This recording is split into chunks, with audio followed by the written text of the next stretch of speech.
आदर्श BA बहू।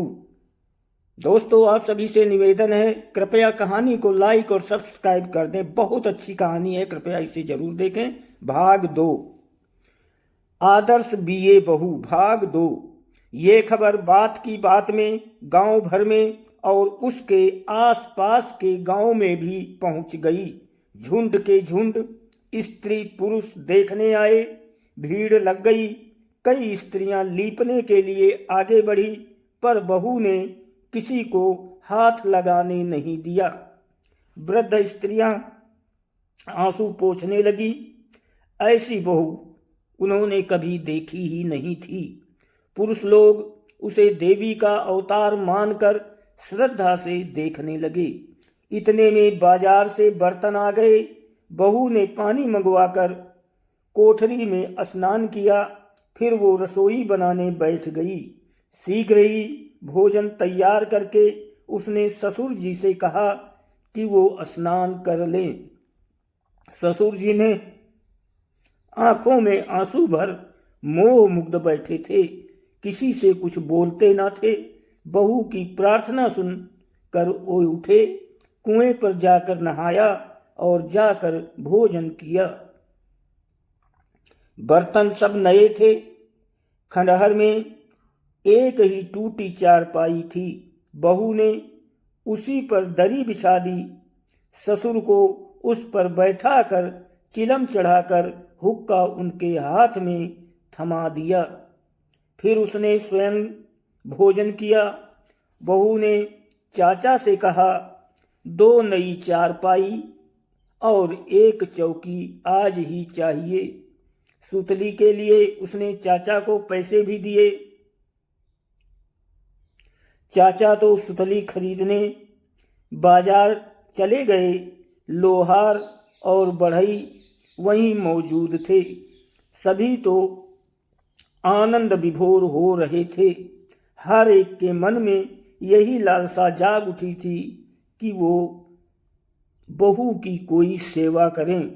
लोहार ने कहा, मैं पार्टी के लिए अभी बांस काट कर लाता हूँ और पाए गढ़कर चारपाई बना देता हूँ। बढ़ई ने कहा, मैं चौकी बना दूंगा। दोस्तों, कृपया कहानी को लाइक सब्सक्राइब जरूर कर दें और कहानी का आनंद लें। फेसबुक वाले भी कहानी को लाइक सब्सक्राइब जो कुछ होता है फॉलो जरूर करें। सुतली भी आ गई। चारपाई बनाने वाला अपनी सेवा प्रस्तुत करने के लिए मुंह देख रहा था। उसने 2 चारपाई बुन दी। ससुर की चारपाई भी बहू ने बनवा दी। आए गए के लिए एक रख दी। बढ़ई ने चौकी बना दी। शाम तक ये सब कुछ हो गया। रात में बहू ने अपने माता पिता को एक पत्र लिखा, जिसमें दिन भर में जो कुछ हुआ सब एक एक करके लिखा। पर पिता को ये नहीं लिखा कि तुमने भूल की और मुझे कहाँ से कहाँ लाकर डाल दिया, बल्कि उसे बड़े उल्लास से ये लिखा कि मुझे आपकी और माता जी की संपूर्ण शिक्षा के उपयोग करने का मौका मिल गया। बहू के झोपड़े पर तो मेला लगने लगा। सब उसको देवी मानने लगे। बराबर उम्र की बहुएं दूसरे गांव से आती तो आंचल के छोर को हाथों में लेकर उसका पैर छूने की झुक जाती। बहू लज्जा के मारे अपने सिर को साड़ी में छुपा लेती। उनके पास बैठती, सबसे परिचय करती और अपने कढ़े हुए और अपने काढ़े हुए बेल बूटे दिखाती। गांव के विवाहित और अविवाहित युवक भी बहू को देखने आते। बहू तो पर्दा करती नहीं थी, पर युवकों की दृष्टि में कामुकता नहीं थी, बल्कि सम्मान की रेखाएं होती थी। ऐसा कठोर तप तो उन्होंने कभी देखा ही नहीं था। रात में बहू के झोपड़े के सामने गांव की वृद्ध स्त्रियां जमा हो जाती। देव कन्या जैसी बहू बीच में आकर बैठ जाती। बहू वृद्धाओं को आंचल से चरण छूकर प्रणाम करती। मीठी मीठी हंसी ठिठोली भी करती। वृद्धाएं बहू के स्वभाव पर मुग्ध होकर सोहर गाने लगती। लोग हंसते तो वे कहते, बहू के बेटा होगा। भगवान अवतार लेंगे, हम अभी से सोहर गाती हैं। बहू बेचारी सुनकर लज्जा के मारे जमीन में गड़ सी जाती थी। चौथे रोज जज साहब की भेजी गई एक लारी आई, जिसमें सीमेंट के बोरे, दरवाजे और खिड़कियों के चौखटे हैं और पल्ले, पलंग, मेज, कुर्सियां और जरूरी लोहा लक्कड़ भरे थे और एक गुमास्ता और 2 राजगीर साथ थे। गुमास्ता साहब का एक लिफाफा, जज साहब का एक लिफाफा भी लाया था, जिसमें एक कागज था और उस पर एक ही पंक्ति लिखी थी, पुत्री पवित्र किया दो को कुल दोऊ। नीचे पिता और माता दोनों के हस्ताक्षर थे। लक्ष्मी उस कागज को छाती से चिपकाकर देर तक रोती रही। जज साहब ने गुमास्ते को सब काम समझा दिया था। मकान का एक नक्शा भी उसे दिया था। गुमास्ते ने गांव के पास ही एक खुली जगह पसंद की। जमींदार उस जगह को बहू के नाम पर मुफ्त ही दे देना चाहता था, पर गुमास्ते ने कहा कि जज साहब की आज्ञा है कि कोई भी चीज मुफ्त न ली जाए। जमींदार ने मामूली सा धन लेकर जज साहब के वचन की रक्षा की। पड़ोस के एक दूसरे गांव के एक जमींदार ने पक्का मकान बनवाने के लिए ईंटों का पजावा यानी भट्ठा लगवा रखा था। ईंटों की जरूरत सुनकर वो स्वयं आया और बहू के नाम पर आई सारा भट्ठा मुफ्त ले जाने का आग्रह करने लगा, पर गुमास्ते ने स्वीकार नहीं किया। अंत में जो पजावे में लागत लगी थी या भट्ठे में जो लागत लगी थी, उतना रुपया देकर ईंटें ले ली गई। मजदूर बिना मजदूरी के लिए काम करना चाहते थे, पर बहू ने रोक दिया और कहा कि सबको मजदूरी लेनी होगी। 2 राजगीर और भी रख लिए गए। पास पड़ोस के गाड़ी वाले अपनी गाड़ियां लेकर दौड़ पड़े। पजावा भट्ठे की कुल ईंटें ढोकर आ गईं। मजदूरों की कमी भी नहीं। एक लंबे चौड़े अहाते के बीच में एक छोटा सा सीमेंट प्लास्टर का पक्का मकान, जिसमें 2 कमरे नीचे और 2 ऊपर तथा रसोई घर, स्नानागार और पाखाना थे, 2-3 हफ्तों के बीच में बनकर तैयार हो गया। अहाते में फूलों और फलों के पेड़ पौधे भी लगा दिए गए। एक पक्की कुइयां भी तैयार कर दी गई। युवक को अभी तक किसी बात का पता नहीं था। लक्ष्मी ने भी कुछ लिखना उचित नहीं समझा, क्योंकि भेद खुल जाने से पति को लज्जा आती, और जज साहब ने भी लक्ष्मी को दूसरे पत्र में लिख भेजा था कि वहां का कोई भी समाचार वो अपने पति को ना लिखे। गुमास्ते का पत्र पाकर जज साहब ने गृह प्रवेश का मुहूर्त पूछा और पुत्री को लिख भेजा और गुमास्ते को लिखा कि मुहूर्त के दिन मैं, लक्ष्मी की माँ और उसके पति भी आ जाएंगे। 1000 व्यक्तियों को भोजन करने की पूरी तैयारी कर रखो। लक्ष्मी ने ससुर के लिए निवार का एक सुंदर सा पलंग, उस पर बिछाने की दरी, गद्दा और चादर, तकिया और मसहरी गांव में ही मंगा लिया था। चांदी का एक फारसी हुक्का, चांदी की चिलम,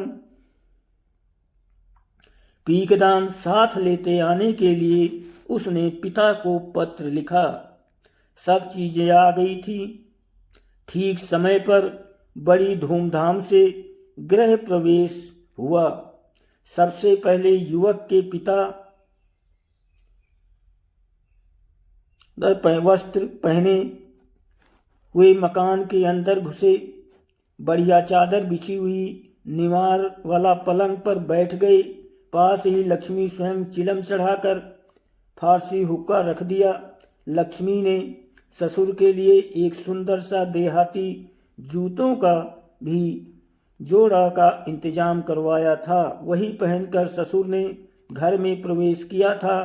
वो पलंग के नीचे बड़ी शोभा दे रहे थे। पलंग के नीचे चांदी का पीकदान भी रखा गया था। ससुर को पलंग पर बैठाकर हुक्के की सुनहरी नली निकालकर उसमें मुंह में बहू ने आंचल का छोर पकड़कर 3 बार उनके चरण छुए तो बात ही नहीं निकलती थी। ससुर का मुंह जैसे बंद था, रो रहे थे, खुलकर जाता रहा था। उसकी आंखें दिन भर अश्रुधारा गिराती रहीं। प्रेम छिपावे ना छिपे जा घट प्रगट होए, तो पै मुख बोले नहीं नयन देत हैं रोए। गृह प्रवेश कराकर लक्ष्मी के माता पिता एक कमरे में जा बैठे। ससुर को पलंग पर बैठाकर और पति को उसके पास छोड़कर बहू अपने माता पिता के कमरे में गई। पहले वो पिता की गोद में जा पड़ी। पिता उसे देर तक चिपकाए रहे और आंसू गिराते रहे।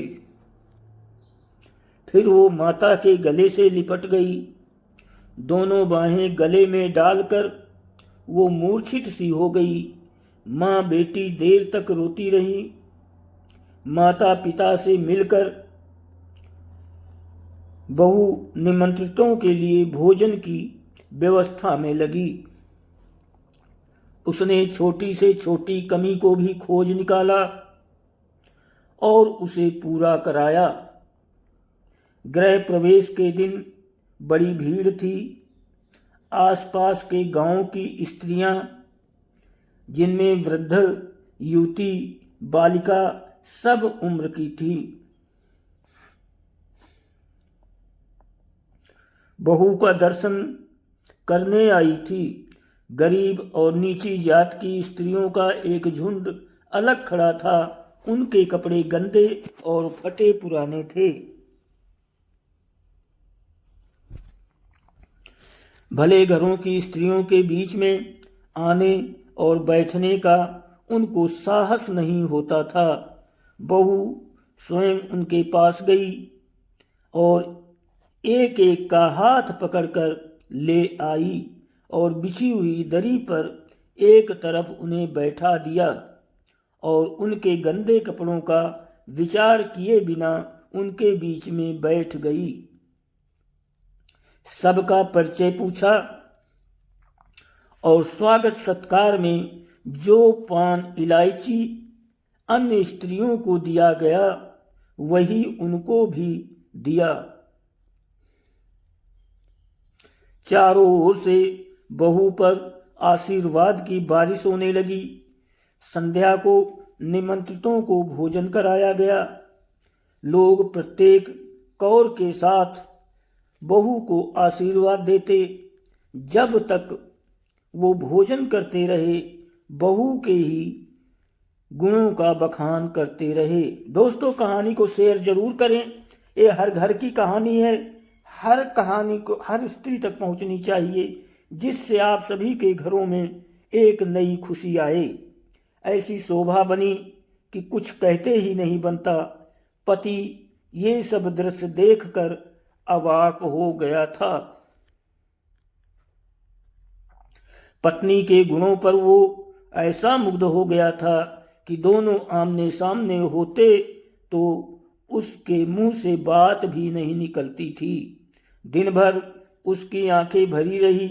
2 दिन उसी मकान में रहकर लक्ष्मी के ससुर के लिए वर्ष भर खाने का सामान घर में रखवा कर लक्ष्मी के नौकर को उन्हीं के पास छोड़कर और युवक की एक चाची को, जो बहुत गरीब और अकेली थी, लक्ष्मी के ससुर के लिए खाना बनाने के लिए नियुक्त करके जज साहब अपनी पुत्री, उसकी माता और युवक को साथ लेकर अपने घर लौट गए। जाने के दिन आसपास के 10-5 मील के हजारों पुरुष स्त्री बहू को विदा करने आए थे। वो दृश्य तो अद्भुत था। आज भी लोग आंखों में हर्ष के आंसू भरकर बहू को याद करते हैं। वो पक्का मकान जो सड़क से थोड़ी दूर पर था, आज भी बहू के कीर्ति स्तंभ की तरह खड़ा है। युवक विदेश से सम्मानपूर्वक डिग्री लेकर वापस आया है और कहीं किसी बड़े दफ्तर में बड़े पद पर है। बहू उसी के साथ है। एक बीए बहू की इस प्रकार की कथा शायद ये सबसे पहली है और समस्त बीए बहुओं के लिए गर्व की बात है। हम ऐसी कथाएं और सुनना चाहते हैं। ये रामचरितमानस का चमत्कार है, जिसने चुपचाप लक्ष्मी के जीवन में ऐसा प्रकाश पुंज भर दिया। धन्यवाद दोस्तों। कहानी को शेयर जरूर करें।